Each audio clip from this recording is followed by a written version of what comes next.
Hi, Misha here, and Happy New Year's.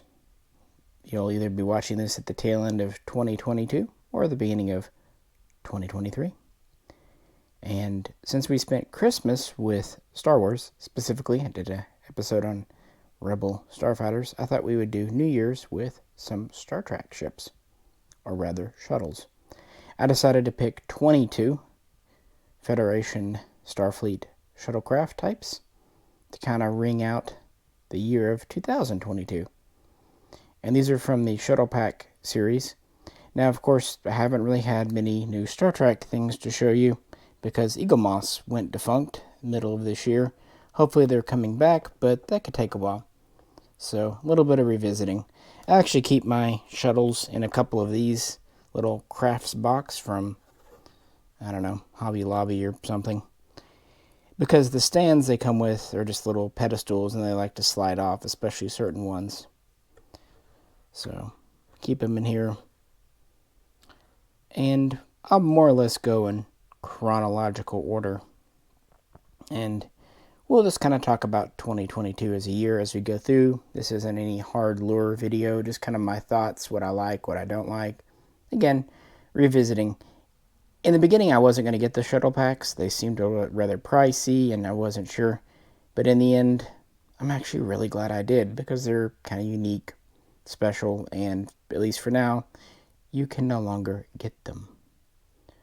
So with that, let's go to the near future, around 2150. It all begins here with what's really just known as the Earth or Starfleet Shuttle pod from, of course, Enterprise.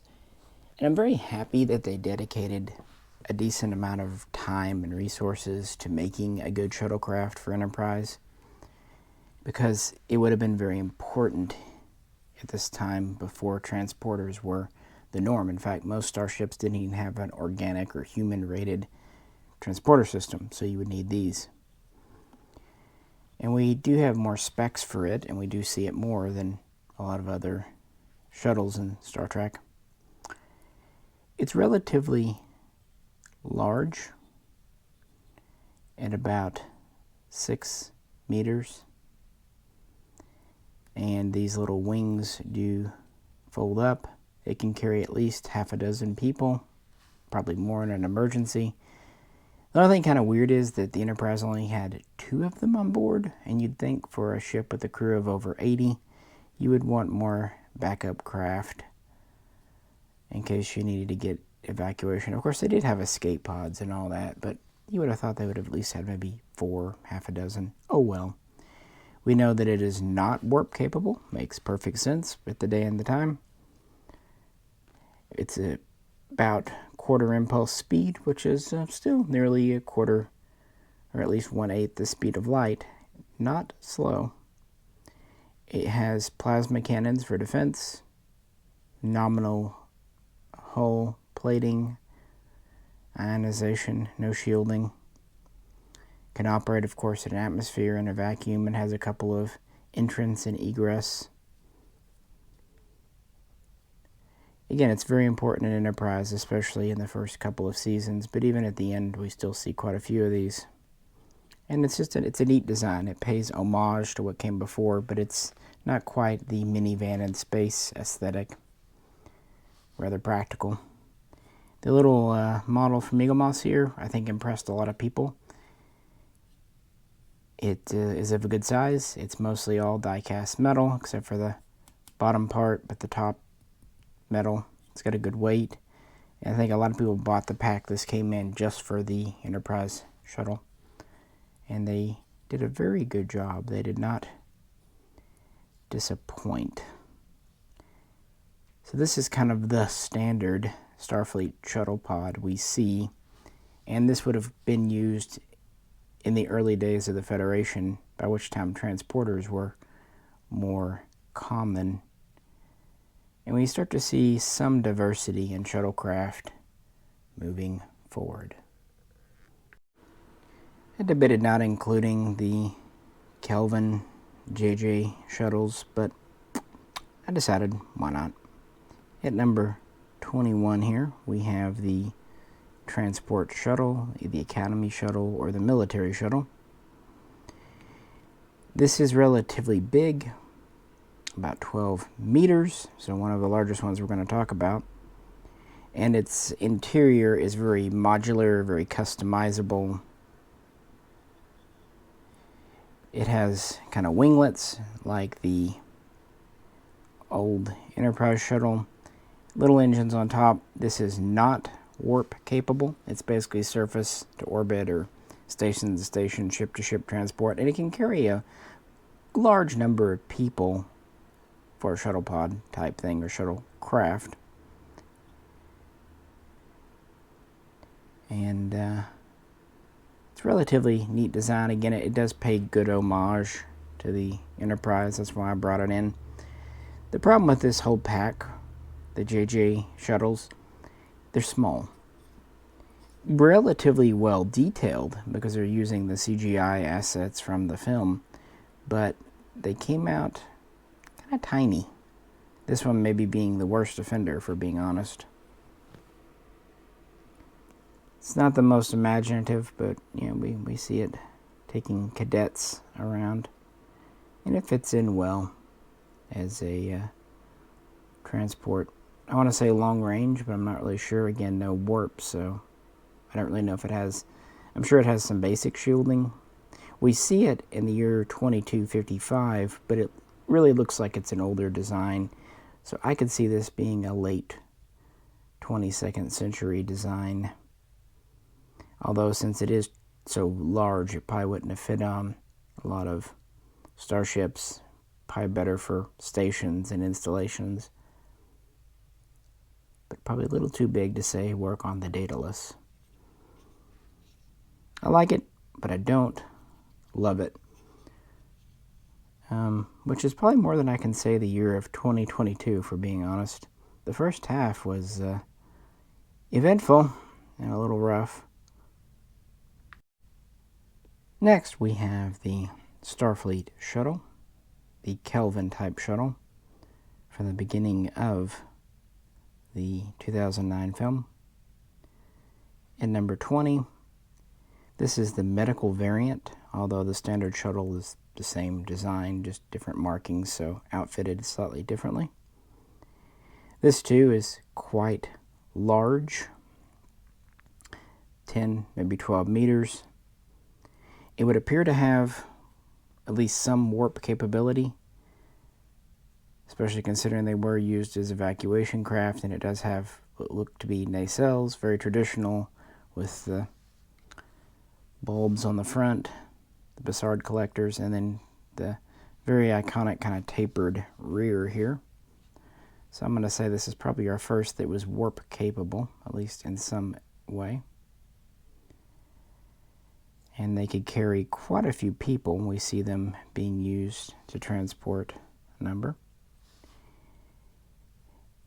And at this time, these were probably using the class designation. So let's call it a Class D shuttle, or maybe Class C. Yeah, that seems to be the naming conventions. I'm making that up, but it fits in. The model here is a little better, a little bit bigger than the transport. The error in it, though, was this cutout on the nacelle pylon. Notice this side doesn't have a cut here, and this side does. It was just a production error. And Eaglemoss did offer a full refund if people wanted to send it back, but I never really bothered. I think you had to send back the whole pack, and it didn't seem worth it. It's not a big deal. I'm not even sure. I think this side is correct without the cutout, but I gotta be honest, I kind of like it with the cutout a little more. Oh well. Makes it look a little more unique. It's a little wiggly though, a little weak. I could see this breaking eventually. But very classic shuttle boxy design, and I do like it more than the transport there. Next up, still sticking with the JJ for a bit, because these are all kind of taking place in the same little realm. Let's call this the Class D. It is very clearly an update of the Kelvin style, more slung back nacelles, still a tip. These do have kind of the more updated ball end to the nacelles, kind of the difference between the cage and production models of the Enterprise. Very much hearkening to what would come, but with a modern twist. I definitely think this would have warp. It's very elongated. Again, probably in the 10 to 12 meter range, meaning it has pretty good cargo or passenger capacity. But at this point in history, mid-23rd century, transporters were becoming the norm, but shuttles were still important because Starfleet didn't have a ton of ships, so send a shuttle. This one is better yet. I'd say we're kind of getting increasingly better with the JJ. It's a bigger, more satisfying size, and they didn't make the error for the cutout on the strut. And while it has a modern bent to it, it is the classic Starfleet design. I don't know about you, but yeah, like I said, the first half of my 2022 was pretty eventful. The second half, though, did thankfully calm down, which is good, because I was about worn plumb out, if I'm being honest with you. A few events quit happening. Business did slow down. Didn't die, but slowed down. As I've said in Black Boxes, politically, at least things kind of calmed after November, which I think most people who aren't into drama were ready for, no matter which side of the political fence you're on. Just, it gets old after a while. That's my opinion, but I'm right. Drama gets old. Drama is draining. And I think sometimes, especially news, quote-unquote, sources will stir it up. I'm not about that. What about JJ? What do you think he thinks about drama? We know what he thinks about mystery boxes. Well, let's move on to his final shuttle. At number 18, we have another shuttle seen on the Enterprise during the JJ films. Let's call this the Class E. It's got very pronounced impulse manifolds, impulse drives at the back. A little more compacted in warp nacelles. I definitely think at this point we're very warpy. Almost a next generation-esque windshield. It's a little sleeker, a little more modern looking.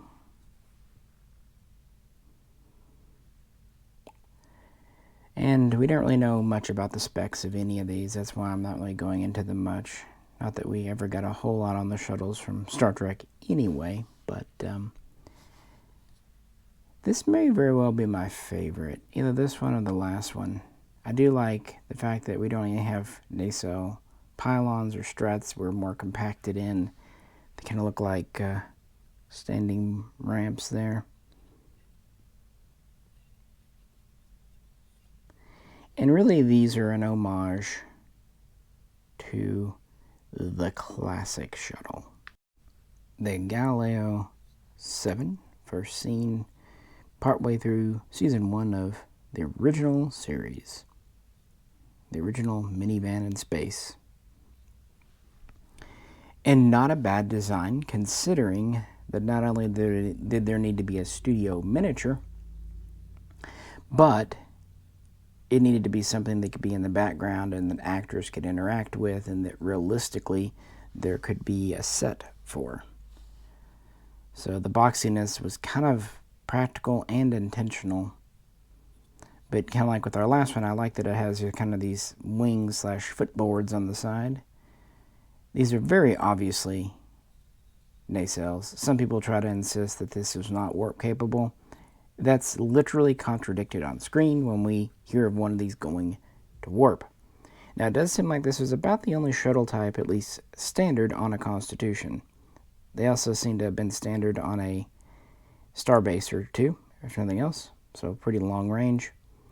It's a little smaller because everything in JJ's verse was bigger. This is about 7 meters long, and it could easily carry 7 people, probably more in a pinch. Again, I'm insisting it is warp capable. It has to be, because space is big. It probably had some basic shielding, maybe could be fitted with some basic phasers. Pretty Pretty crude if we're being honest, but again, shuttle. And the Enterprise carried a few of these, not a huge number, but I don't know, 4 to 6, maybe more in a pinch, but it's about right. And they got this interesting kind of landing pad in the back. It's a neat design, but it's so classic. And of course, we have the very classic small windshield up front here. So 2 people sitting up front, as we know, and in the back. And it would seem to have at least one divider inside that could be drawn down to make a cockpit and then a cabin. This is called a Class F, and that's on screen, that's canon. So that's why I've been kind of using that naming convention. And kind of like with the Earth shuttle pod, the Enterprise, a lot of people bought the pack this came in just for this shuttle. And it's a good size, and it's entirely metal on top with the nacelles and this pad, and the bottom being plastic. I think if Eaglemoss had not gotten this right, there would have been rioting in the streets. And knowing Star Trek fans, that could be literal. I mean, look at reception to some of the Star Trek we've seen in the last couple of years. I've gone on record as saying I liked Picard Season 2. I like Lower Decks just fine, although I don't think as much as many people. It's fine. But of course, the treat for 2022 was Strange New Worlds. Probably in a lot of people's minds, that's probably what Discovery should have and could have been. But at least we got it. And, oops, I was going to drop one day. From episode 1 through episode 10 in the season, it was great. A couple of less interesting episodes, but not bad. But the end of season 10, the end of season 1, episode 10 was fantastic, in my opinion. Number 16 might be a little bit out of left field, and I almost didn't include it, but I thought, you know, it fits enough of the criteria. What I was trying to do in this video was pick shuttlecraft that were meant to operate from star bases or starships, because if not, there's plenty of things that operated independently. This one's right on the edge. This is the Space-Matic long-range shuttlecraft and or scoutcraft.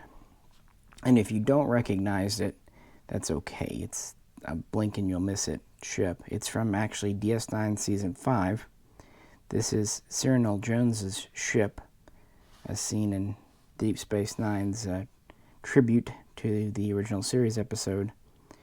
In that, Cyrano Jones uses it as an independent craft, operating it by himself. But since it's basically 10 meters long, so the size of a JJ ship, it definitely could hold more people. He used it for prospecting and trading, so we can presume that it had a reasonably good cargo hold. It has a very, well, it's a rocket engine in the back. But even if Starfleet maybe didn't use this, or maybe it was an older Starfleet design, it does kind of resemble the Moore type, or the military shuttle, the boxiness. Landing pads here definitely kind of resemble the Galileo 7 pad style. It doesn't have warp engines, but we know it can go to warp. So I guess this bell on the back is the warp. It's a little unusual. I did like the design though. This was one of the more recent pickups. I think it was the shuttle pack before last. Since it is a CGI design from the 90s, it's got a lot more detailing going on. We never really see inside. But it is distinctly a 23rd century ship, although probably aging by the 2260s. But considering I'm sure at one point it was a Federation design, I decided to include it. What do you think? It's kind of a weird one, but that's kind of what's nice about these shuttle packs, is they started doing background ships and barely mentioned ones, and since it wasn't part of the main collection, I thought that was really cool that you could, you know, opt to buy these but didn't have to. It's a little small, but because of all the detailing and stuff going on, I can forgive it. It's also very heavy. It's mostly metal except for the extremities. Well, Let's move from the mid to the late 23rd century. We had the Galileo 7. Now we have the Galileo 5 at number 15. This may be the most favored shuttlecraft. Hard to say. And we see it on board the Enterprise 1701A in everyone's favorite film, Final Frontier. But we can presume that a shuttle like this, or even of this exact type, was in the original 1701 refit, because we never really see its shuttles as such. It is larger than the predecessor, the Class F, at over 9 meters. It can carry a reasonably large number of people. And then these are definitely warp engines. And by the 2280s, they have warp-in shuttles. Presumably, too, it has some light phasers and shielding for sure. And it seems to be a tough little ship. This is another one, I think, if Eaglemoss didn't get it right, people would have really lost their minds. And that made people wait for this. I think it wasn't until, what, Shuttle Pack 4 or 5 this finally came out. It was a while. But it seems to have been worth the wait. It's a good size. The whole top part is metal. Only the nacelles and the very bottom are plastic. The sides are metal. It definitely resembles the Galileo 5. But just a little more streamlined, but also a little boxier, if we're being honest. A little less 60s and definitely a little more 80s. But be it the 1980s or the 2280s, it's okay to change the aesthetic. And it did play a relatively major role in the film, at least the first part. Pretty darn iconic. Really like it. And it kind of set the stage for Starfleet shuttles going forward. What do you think? You know, the starships get all the glory, but the shuttles are the workhorses of space. Speaking of, it's kind of interesting activities going on in NASA in 2022 and SpaceX. I think the situation with Russia and the uncertainty of the future of using Soyuz for the rest of the world has kind of forced them to kind of once again focus on our own space programs, be it private or public. And will it shock you to learn that I'm in favor? I know some people, including a couple of good friends of mine, think it's a waste of money. I can understand their perspective, but it's kind of a little too practical and a little too boring for my taste. Sometimes it's good to put money into imagination in the future and dreaming. And also, the space program in the 60s, while expensive, did pay quite a few dividends in terms of technology. So it wasn't like it was just money down a black hole. I would much rather spend money on space stuffs than, frankly, war materials, especially bombs and missiles. Not so much the development of them, but actually the building and use of them, because they literally go up in smoke and flame, and that money's gone. And today, my goodness, some of the smart ordinances are worth more than the houses we live in per unit. But that's enough of that, I think.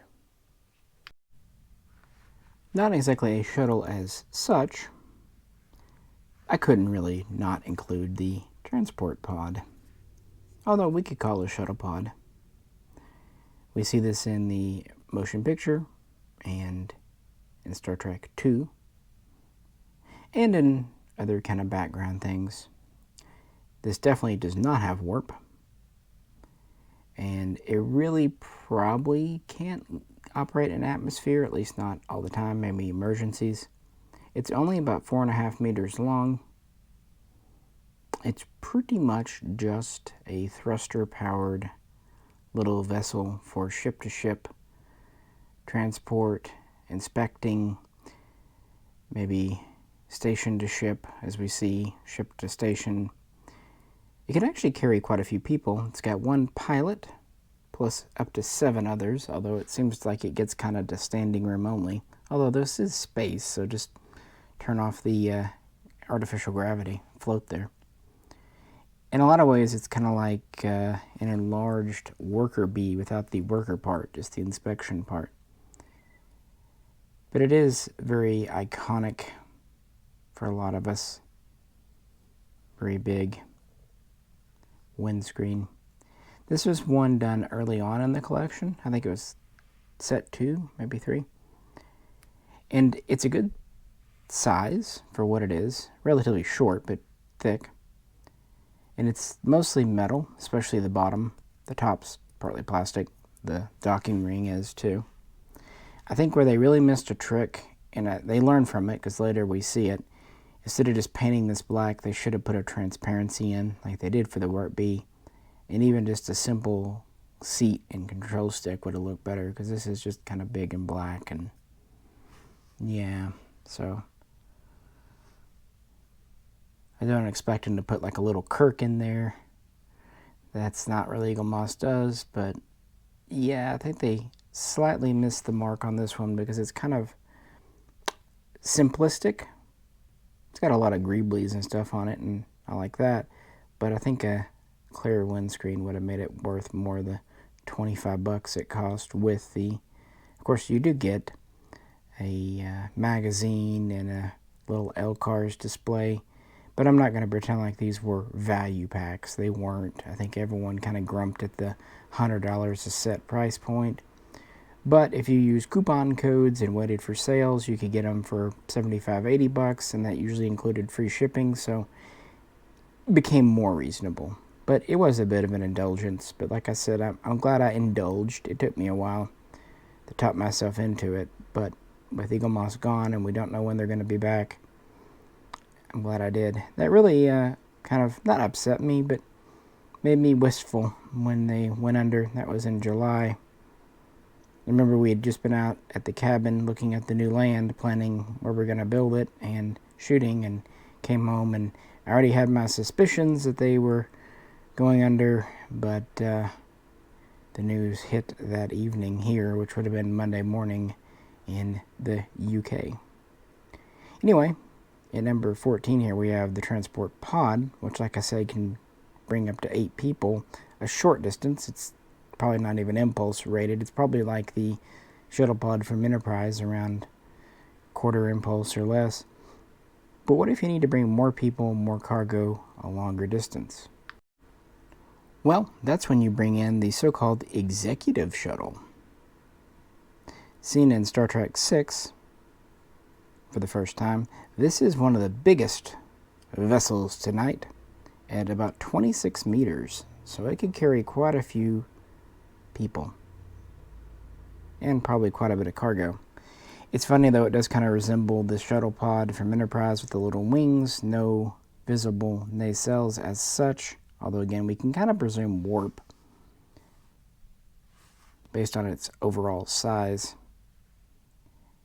And I don't know how many it could carry, but probably dozens of people, if not more. Interestingly, we also see this used in Star Trek Generations, where it seems to be part of the complement of the USS Farragut, which was a Nebula class. Which would, yeah, probably have a shuttle bay big enough to hold something this large, especially for rescue operations.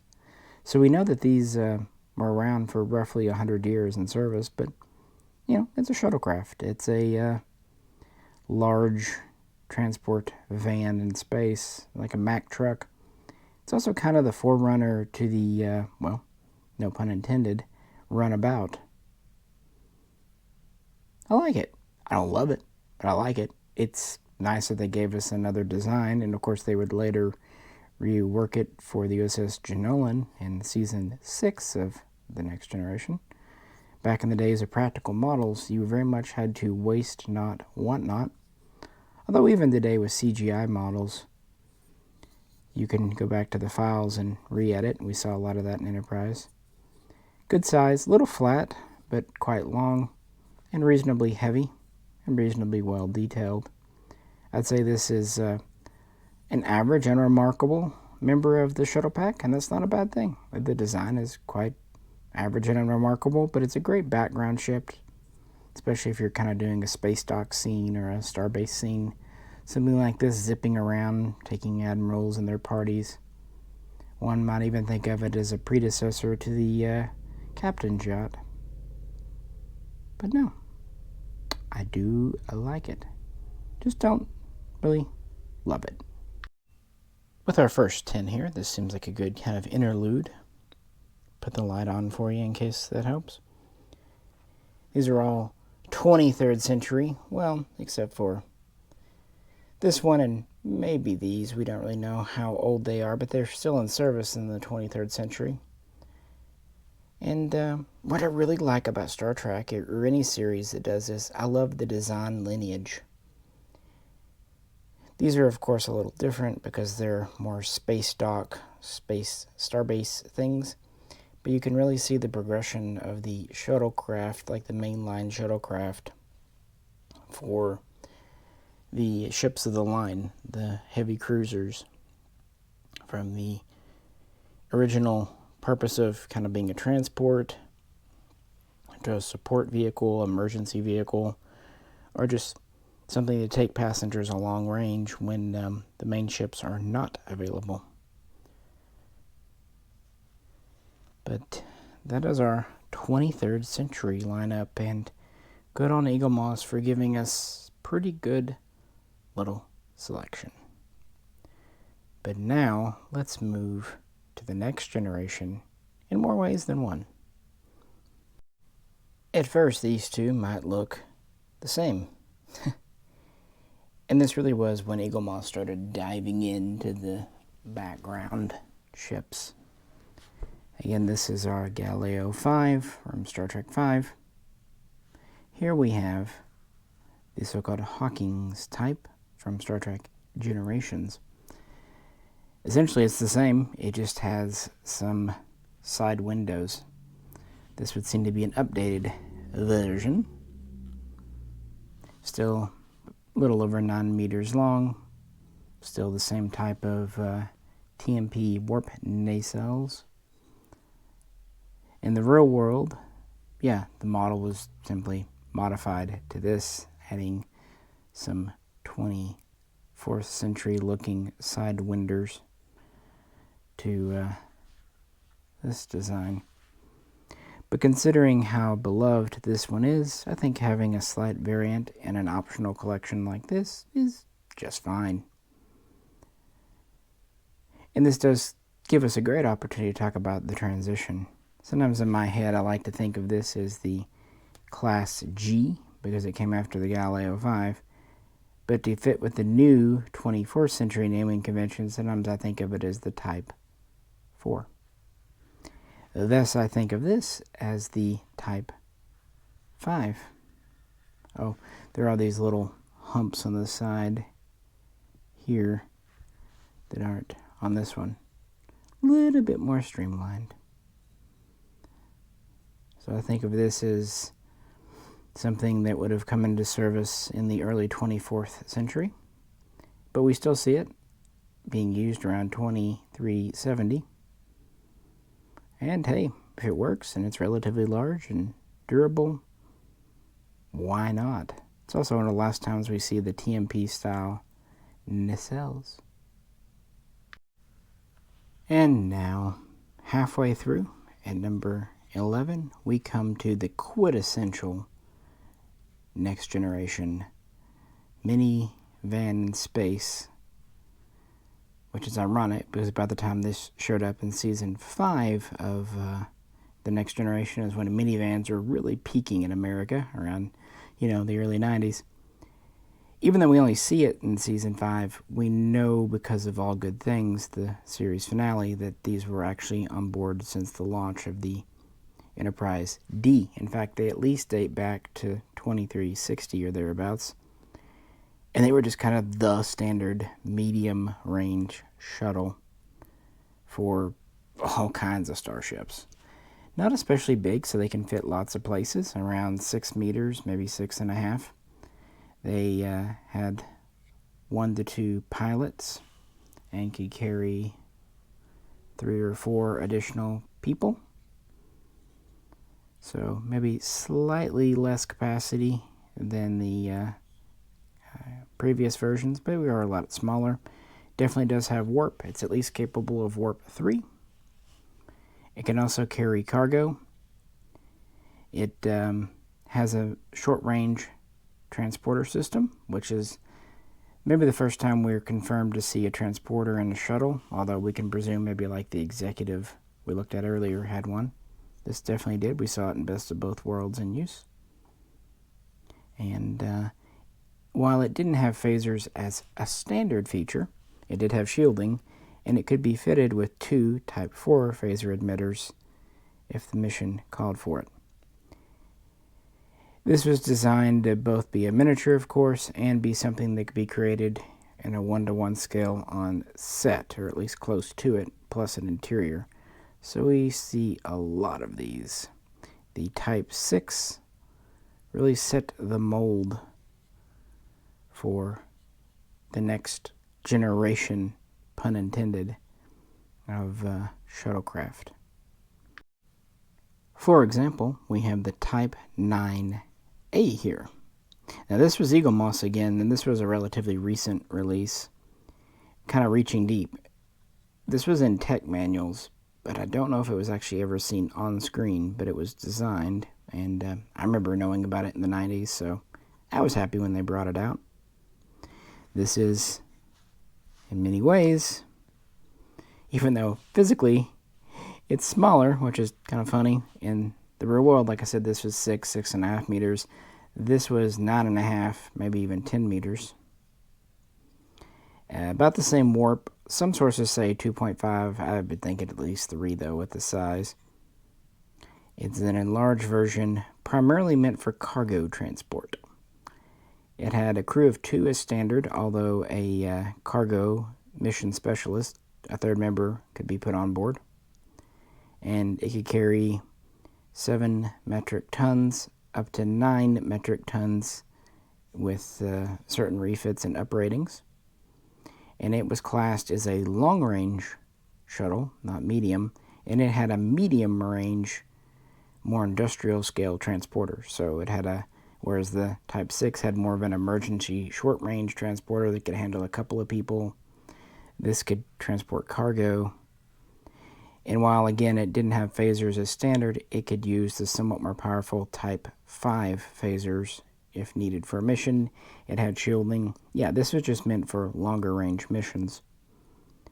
During the Dominion War, a variant of this known as the Type 9B was fitted with the ability to carry up to 40 fully armed Starfleet Marines. So it was a kind of a landing craft, an LST, and the cockpit and the main section in the back could be split off by a bulkhead, meaning that if they were in EV suits, well, hopefully, you could open up the rear hatch and they could operate in a vacuum, either boarding a starship or a station or just into space. Interestingly, the Type 9A started off as a construction shuttle at Utopia Planitia on Mars. These could even carry a couple of work bees in the back or a Sphinx work pod. They were very versatile. If the Type 6 is a minivan, this is a full-size van in space. And the Galaxy class and Nebula class were said to at least have one of these on board. But at, like I said, the better part of 10 meters, they did take up a great deal of space even on Galaxy class. I'm really happy they did this. If you're wanting to do kind of a shuttle bay display, it really adds to it. I will say with the Type 6, revisiting it here, they did a great job. It's very heavy, very big, almost main size. This one is more the size you'd expect. I've noticed with the longer ships, they do get kind of thin, I'm sure just to fit the box and everything. But it does crack me up that this is smaller than the 6 in reality. But considering that we never really got this on screen, I'll let it slide. So that's the bigger version. What if you needed something smaller, easier to produce, easier to maintain? well, they got you covered there too. The Type 15 so-called shuttle pod. The medium is considered a shuttlecraft for sure. This is considered a long-range heavy. This is considered a shuttle pod, so it's kind of a spiritual successor to the Earth pod, or even maybe the transport pod. It's only about 3.5 meters long, although there's a slightly bigger version around 4.5 meters known as the Type 16. In the real world, the difference is just, how they look on screen. So Type 15, Type 16. There's also a Type 15A that's a little more powerful. But these use fuel cells. They don't really have a true reaction system. So they have fuel. So the 15A would suck fuel up. And I'll agree. Oops. Yeah, it's fine. It's round. Or square. Yeah, they do this. This is why I don't have them on stands, too, by the way. This one's particularly bad about not sitting on its stand because of this hump in the bottom. This is actually equipment because these are not warp engines. These are impulse manifolds, impulse nacelles. You can tell because they don't have Bassard collectors in the front, and they have impulse exhaust in the back. That's because this is all a door here. There's also another way, I believe in the front, to get in. This is designed for short-range transport of light cargo. It can carry 2 people as standard, 3 in a pinch, but really no more than that unless you're really cozy with them. Like the Type 6, it can be fitted with Type 4 phaser emitters for specific missions. But aside from full impulse, essentially, which is, to be fair, nearly the speed of light. Some sources say half the speed of light, but either way, fast. It's for inter-system transport. Down to a planet, maybe if transporters don't work, over to a station. You wouldn't want to send someone on a long-range mission with this. I doubt it has a replicator on board. But the benefits, these are very easy to maintain, even replicate, store. The Enterprise had at least 18 of these on board, which, again, considering the small size, why not? So there's something bigger, better than an escape craft, escape pod, but not a Type 6 and certainly not a Type 9A. I like it. This was relatively early in the collection, but it gets a little guff. It was introduced early on in TNG, I believe season 2, because they could build it on set in a 1-to-1 ratio, and it would be small enough to work, and that kind of explains its boxiness. And we would consider these pretty much small enough to fit on any starship, even like the Oberth or the Nova or any of your tiny craft. So that's an advantage. But keep in mind, no warp, no weapons is standard, and you're not really going to transport a ton of people or much more than a literal ton of cargo. But these do make a neat little set from the Next Generation era. But actually, these weren't the first shuttles. In fact, this wasn't the first design concept. No, in season 1, they went a little more future-y. I'm talking, of course, about the Type 7. And here I have it in between the Type 6 and the Type 9. It might stand out a bit, but it works. And that goes to show you that sometimes retcons are a good thing. Because our Type 7 here was actually made for Season 1 of The Next Generation. Designed by Andrew Herbert. It's a very rounded design to kind of match the round aesthetic of the 80s and TNG. And also some of the concepts from the original kind of bubbly shuttle designed for the TMP. But much as they had discovered with that, producing this as a studio model for space shots, that they could do that, but trying to build it in the background or for actors to interact with, considering they're working with plywood and cardboard, it didn't work out. So it's actually why the Type 6 came to be. And I brought the Type 9 out because this is more like the Type 9 than the 6. It's about 8.5 meters long, so kind of in between. It had a standard crew of 2 plus 6 passengers as standard, but it could carry more in a pinch. It could carry Type 5 phaser emitters as optional. It actually had bulkheads inside, so it could be divided into 2 or even 3 compartments. It had replicators and rudimentary sleeping quarters as standard, because this was meant to be a medium-sized, long-range shuttlecraft, capable of at least warp 4. And it could also be fitted to carry cargo instead of people. Not quite as many tons as the 9A, but it could carry 4, maybe 5 metric tons in a pinch. So spec-wise, it was right in between. And so the Type 7 moniker works just fine. Even though in Season 5 the Type 6 came along, we still see this in Season 6, I believe, of Next Generation, although I don't know if we see it in Season 7. But we see it in Generations, so we know that they were still very much in use. Again, this is in some ways kind of a predecessor to the Runabout, the idea of a relatively self-sufficient vessel that could go the distance and operate for days or weeks on its own, but it still operated from a mothership like the Galaxy class or the Nebula, although because of its size it probably wouldn't fit tiny craft. And it would seem to be a newer design, and maybe a bit of a dead end, both in our real world, because they went with the other kind of boxy style, and in the Star Trek universe, although we will kind of see the more rounded, elongated aesthetic appear in about a decade.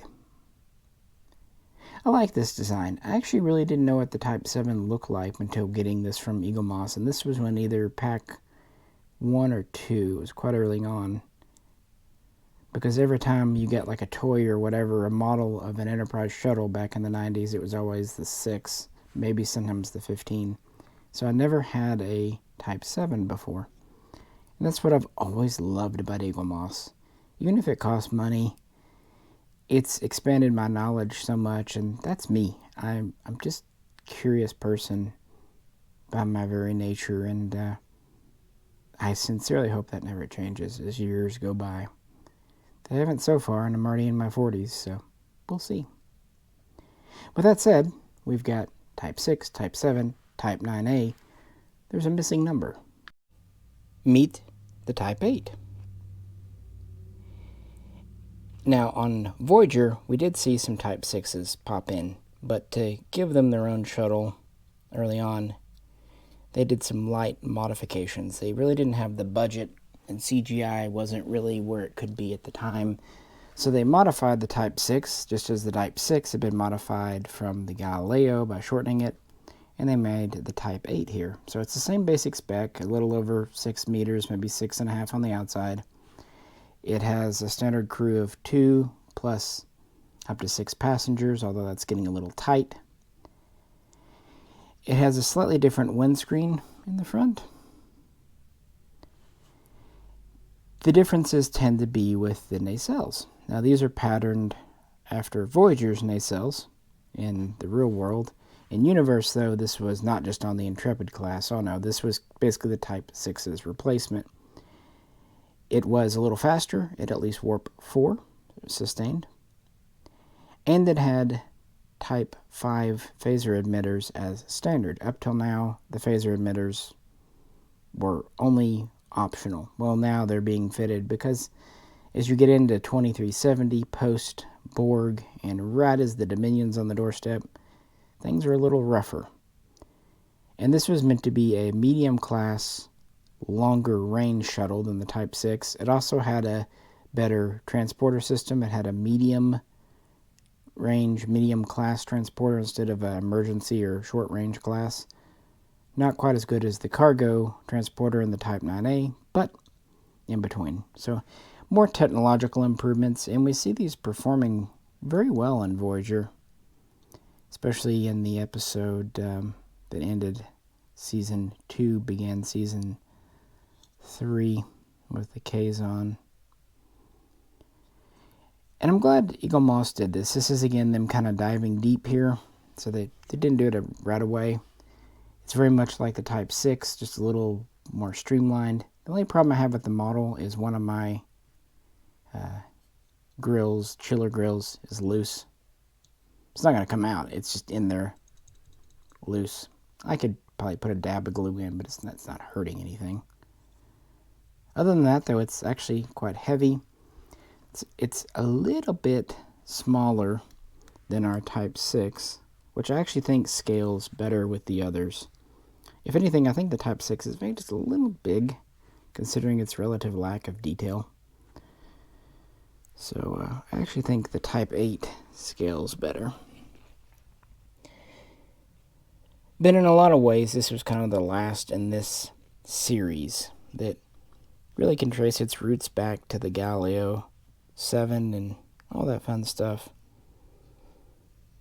And I'm very glad we have such a variety from Eaglemoss. And now we come to another good intermission. If this is New Year's Eve, go get another drink or take a smoke break. Your choice. And here's kind of the next generation set. These really all relate to each other. Then you get down here, the Type 15 and the Type 7 kind of are a little bit out, but it's still the same aesthetic. And most all of these were all practical models at the time. This is pre-CGI, except maybe the Type 8 and, of course, the Type 9A. It wasn't really ever seen on screen, but in tech manuals. I love the symmetry, and I love the fact that it shows that a starship would need different. You've got a lightweight, a medium, and a heavy cargo passenger. Makes perfect sense. The Star Trek universe, while it has fanciful aspects, also was very down to earth at other times. But with that, let's move into the future and talk about why this is a Type 9A, not a Type 9, and what might come after the Type 15, so on and so forth. Hope everyone is having a good end of this year or beginning of the new year, and appreciate you hanging out with me tonight. So we have the Type 8, and it's kind of an interim step. But very soon we'll see on Voyager and other deep space, long-range exploration type craft, the Type 9. Not the Type 9A, but the Type 9. Very different craft. This is considered a medium long-range shuttle, and it was designed with quite a few new technologies in mind. It's not a transport, though. Even though it's 8.5 meters long, a lot of that is empty space, like in the back here. And it's very narrow. In fact, there's not even really room to stand up inside much. Had a crew of 1 to 2, plus up to 2 passengers. It could hold up to 6, very cramped, but 4 was kind of max, really. It was fast, though. With new advancements in warp, it could get up to warp 6 with sustained. And it came with Type 6 phaser emitters as standard now. It also had longer range sensors and an improved medium range transporter as standard. And just more advanced controls and whatnot. Again, it can't really transport a lot of people, and it can't really hold a lot of cargo, but it can go far and fast. It was designed as a reconnaissance craft, a scout craft, patrol craft, if you will, and maybe light diplomacy.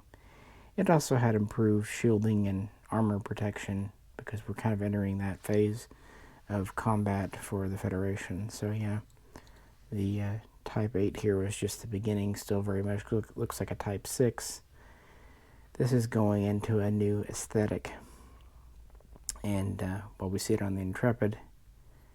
In reality, it was supposed to be on any kind of deep space installation or a vessel. Pretty neat. The little model here is kind of the long and thin style, but it's got a decent amount of metal to it. It was one of the earlier releases, and one I'd never seen before because Voyager was quite late, and this is one of the ones that came about later on in the show. But what if you had a smaller ship than even an Intrepid? Kind of as a follow-up to the Type 15, which was again sublight, we had the Type 18 here. And it's not much bigger, just over 4.5 meters long. Ironically, it doesn't really hold many more people, or it's far fewer people than the Type 9 we just looked at. 1 or 2 is crew, plus up to 2 passengers. And that's about it. We're pretty small. It is basically, both in the universe and in the real world, an update of the Type 15 model. They extended it out the front, kind of changed up the warp nacelles, going to these more defined S-types, and adding some more stuff on the top. Now, some sources say this is sublight. That cannot be true because we do see these making it across the Gamma Quadrant in the beginning of Season 3 of Deep Space Nine, so it has to have at least some nominal warp ability, but we'll say limited, maybe warp 3, something like that. It does have Type 5 phasers as standard. It does have some pretty good shielding, all things considered, for its size, and it doesn't take up a lot of space on board a starship, so a couple of these at least can fit easily on the pretty diminutive Defiant. But yeah, it's both a name and everything, an update of the Type 15 here, which I like. Smaller pod type thing that can transport a few people, a little bit of light cargo, go down to a planet if transporters aren't a thing. By the way, it has a short-range transporter. This is classed as a short-range shuttle type. And it's one that we had to wait for quite a while to get in the Eaglemoss collection, and I'm very happy they made it to it before the end. It was maybe 3 shuttle packs ago. And pretty neat little ship.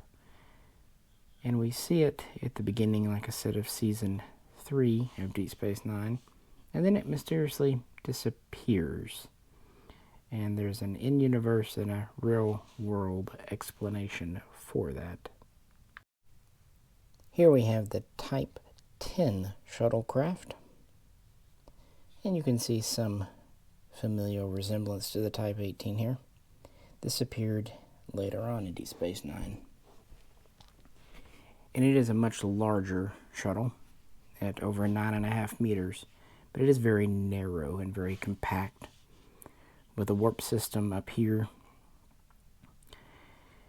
The Type 18 they didn't necessarily mean to get rid of on the show, but the studio model was allegedly stolen. It disappeared at any rate, so they needed something new.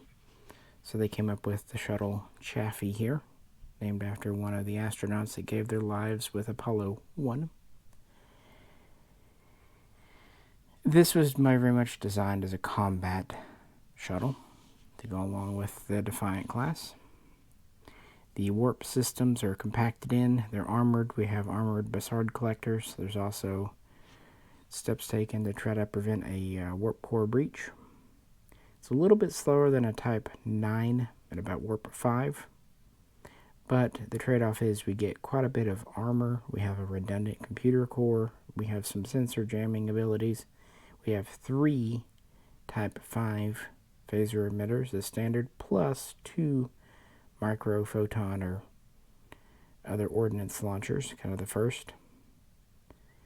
But we're just a very heavily armed and armored hull, very durable little ship. Because it is so long, though, the Defiant could only carry 1. And because of all the redundancy in armor, computer core, warp core, it actually only carries 4 people. 1 or 2 pilots plus 2 passengers. You could probably squeeze a few more in. But yeah, a lot of this internal space is taken up by equipment and cargo. But it's a combat scout, and it can even operate nearly as a fighter craft, fighter shuttle. Very much matches the Defiant, and does kind of give way to the next generation of shuttle types as we get into the Dominion War, the 2370s and 2380s. In the real world, this was one of the earlier models, and it's another one, so maybe a little bit undersized, but it's so long that, yeah, it kind of ended up that way, because they still had to fit a box. But there was, the first shuttle pack was kind of known for being a little diminutive, but not in a bad way. Neat and sleek. It's often referred to as kind of a speedboat design. Yeah. Let us move on. And now we come to Type 11. This is basically a larger version of the Type 9, but with very similar technology. But it does, in some ways, harken back to the Type 7 in my mind. Just as the Type 6 was the medium and the 7 was the longer range, the Type 11 here was designed to be a heavy, long-range shuttle. In fact, it's very much inspired by the Runabout, just a little bit smaller and a little bit cheaper. Runabouts were about 24 meters. This is about 16. But it had capacity for 10 people. Up to 4 could be crew with crew stations, pilot, co-pilot, tactical, specialist. And definitely looks like a Runabout. In the real world, they actually used part of the Runabout set for this when we first see it in Insurrection. And it has 4 Type 5 phasers as standard, plus 2 minuscule micro ordnance launchers, torpedo launchers. It also has long-range sensors. It's capable, like the Type 9, of Warp 6 at least. And it just has pretty comfortable crew compartments. It has advanced sensors and emitter arrays, tachyon type arrays. Again, it's just shy of being a vessel in and of itself. But no, it does operate from motherships. But they have to be pretty large, like the Sovereign, to hold these, just based on its size. And it does have multiple docking ports at top and bottom, as well as the sides, as we see in the show. It's a very capable, long-range vessel with quite an advanced transporter system, based on what the Runabouts had, but newer. And we see these in the mid-2370s.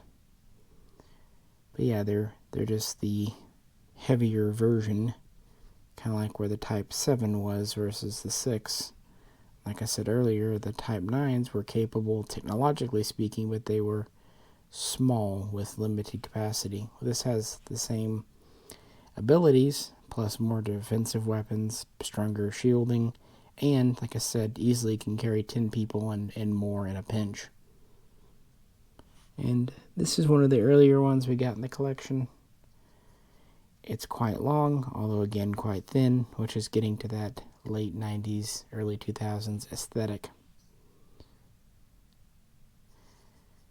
But what if you needed a cargo transporter. Well, they got you covered there too.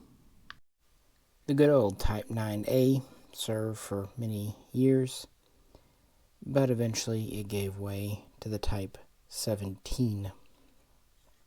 Based on the aesthetics of the Type 11,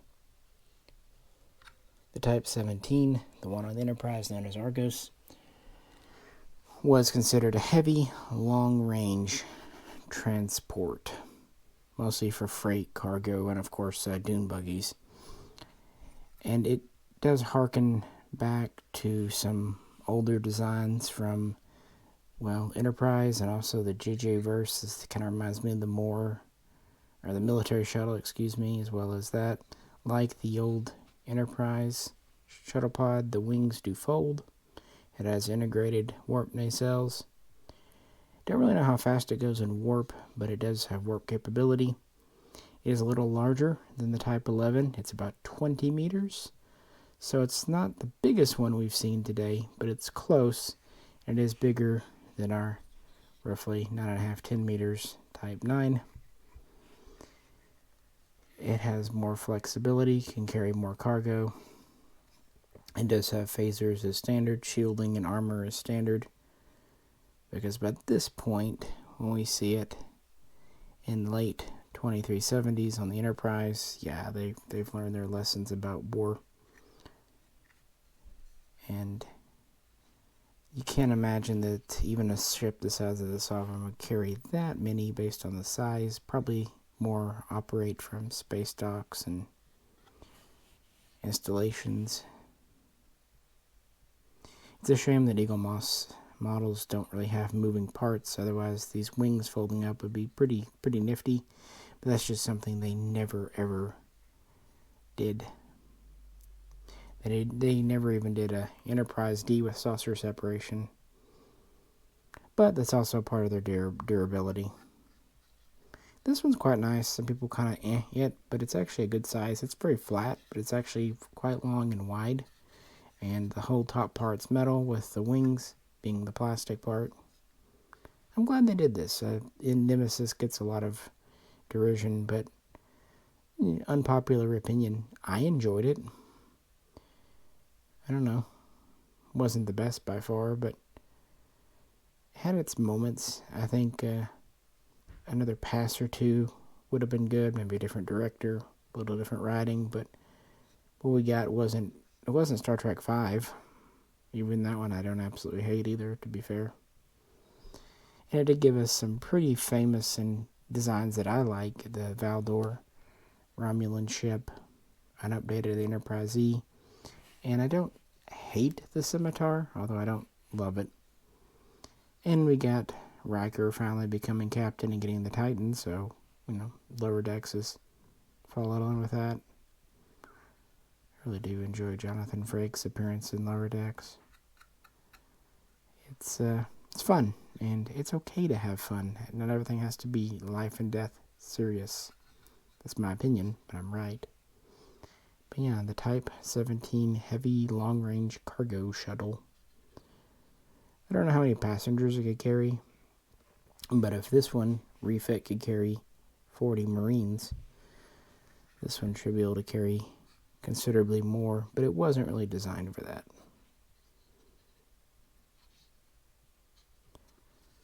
Well, this was our number 2 in our countdown for New Year's of 2022 up to 2023. Let's get to our final one tonight.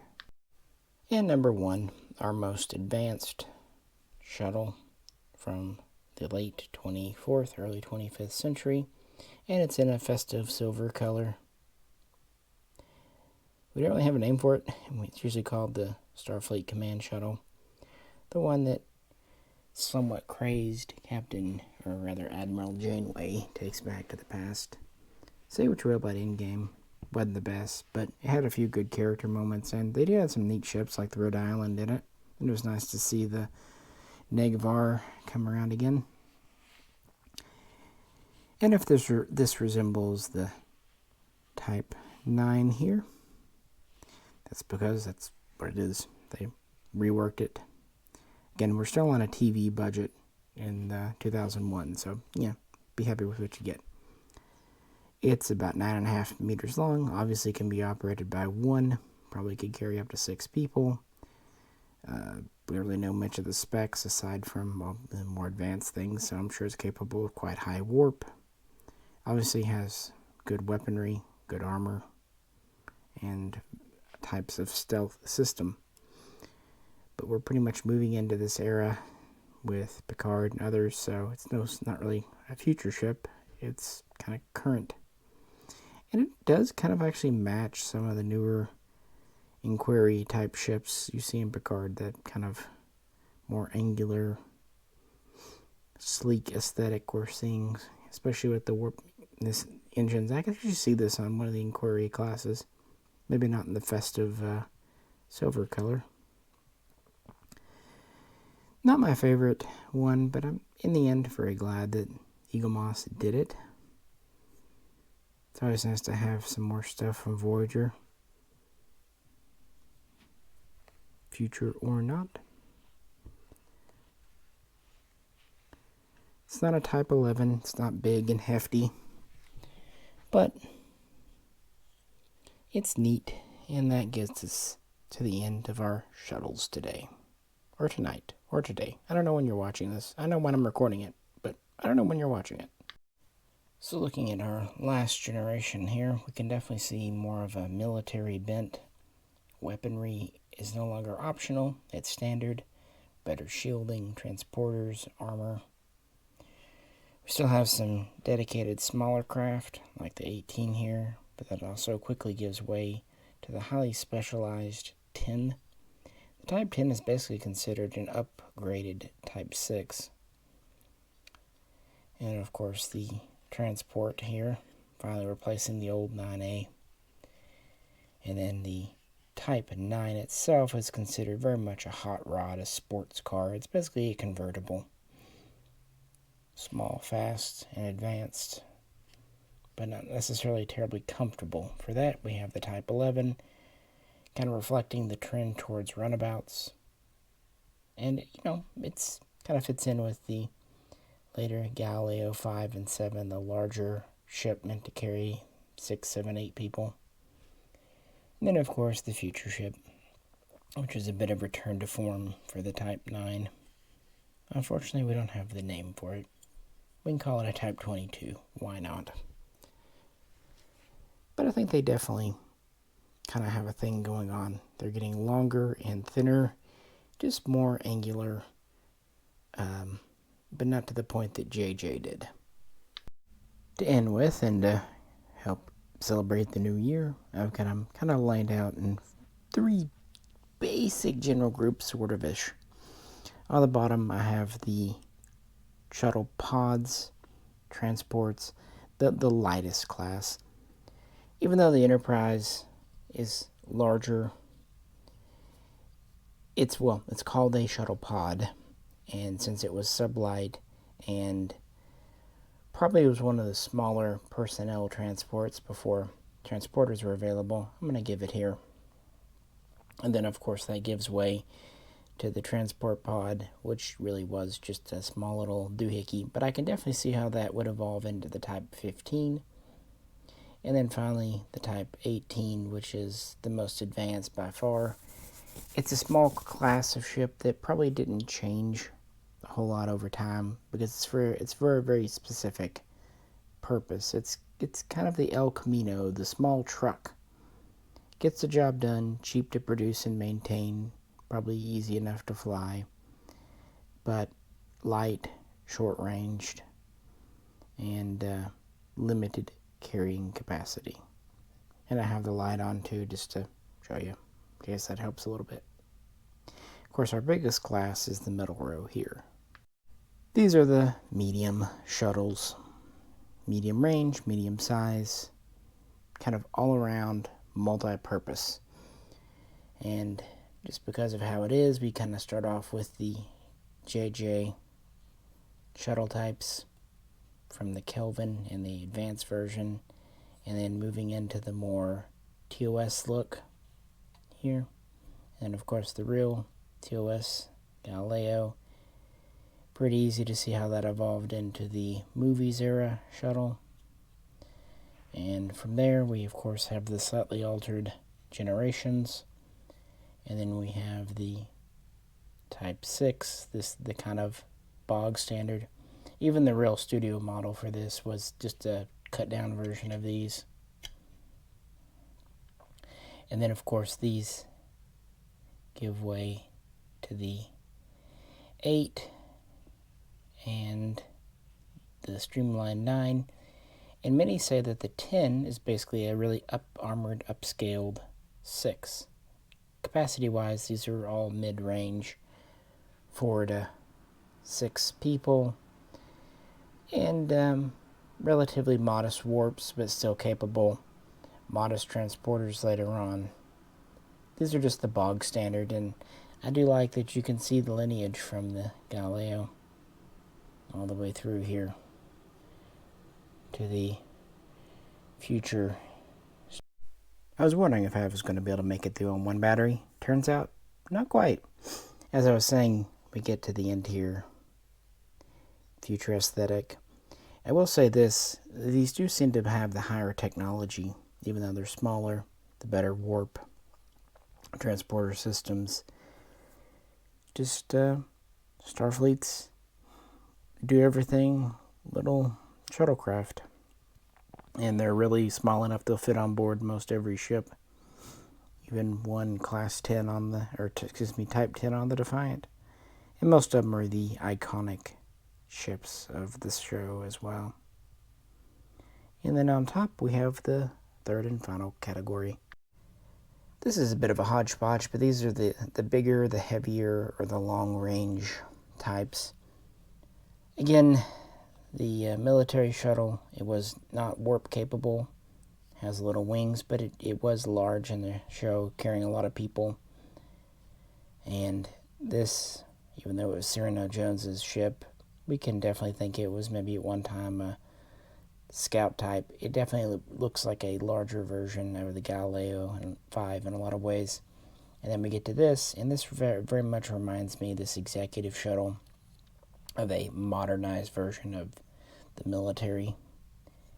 And we definitely know that these served not only on star bases, but ships, and were quite large and capable, either for carrying lots of people or lots of cargo compared to the medium types. I decided to put the Type 7 up here instead of probably where it should be in the medium class, because it's kind of a medium heavy. It's a long-range medium, but considering it's bigger than the 6 or the 8, with more dedicated compartments, and the fact that the model itself is a little bit bigger, it just kind of seemed like it fit better in the heavier shuttle class. And then of course the Type 9A, it really makes me happy they made this, even if it never really appeared on screen as such. The Enterprise would definitely need cargo shuttles, and it's nice to see them. And the Type 11, again, somewhere between a Runabout and Type 9A. And then finally, of course, the Type 17, the Argos, we just recently talked about. You know the deal, and it does seem like it's kind of going on that. But these are the more special purpose types, and they would only fit on either star bases, on planet sides, or maybe large cruisers. You're not going to see these on Intrepids or Defiants or Novas, any of those. The fact that we have multi-purpose shuttles just makes the world feel more livable. And of course there are others. The Runabouts are in the collection. There's the Discovery Shuttle, but I just wanted to talk about ones that were only in the various shuttle pack releases. Now this isn't all of them. I did include some that were more utilitarian, like the Work Bee or the Tug. Just, 22 for the year 2022. Just to have some fun. What do you think? And now in the dark, which is the light. Ooh. Now, hope everyone is having or has had a good New Year's Eve and New Year's Day. Not sure when exactly I'll publish this. Either the Friday or Saturday, just depending on time allowing. What What did you do? Have a party? Friends, family, nothing, work? That kind of probably directly relates to what you'll do for New Year's Day. Either rest and eat, or, be hungover. I don't know if afraid's the right word, but I'll probably be quite sober. Maybe just have a couple of drinks for fun. But those days are kind of past me. I been through that in college. We know where that lies. I was talking with an old friend, and we both did our share of drinking back then. We know where that goes. And it was fun while it lasted, but we got out of it and pretty well. Good. And of course, what is your New Year's resolution? Let's discuss in the comments below. And for anyone suffering a hangover, we end the video with disco mode. I still don't know why this light does it. Yes. Alrighty, guys. Hopefully Eaglemoss will come back in 2023. If not, we'll hear news and maybe we'll see some stuff by 2024 so we can get back to some Star Trek videos. It's not that I've lost interest, it's just not anything new to report, unfortunately. How it goes sometimes. With that, wishing everyone a good new week and a good new year. Please do like, share, and subscribe. Feel free to chat in the comment below. This is Misha, and happy 2023.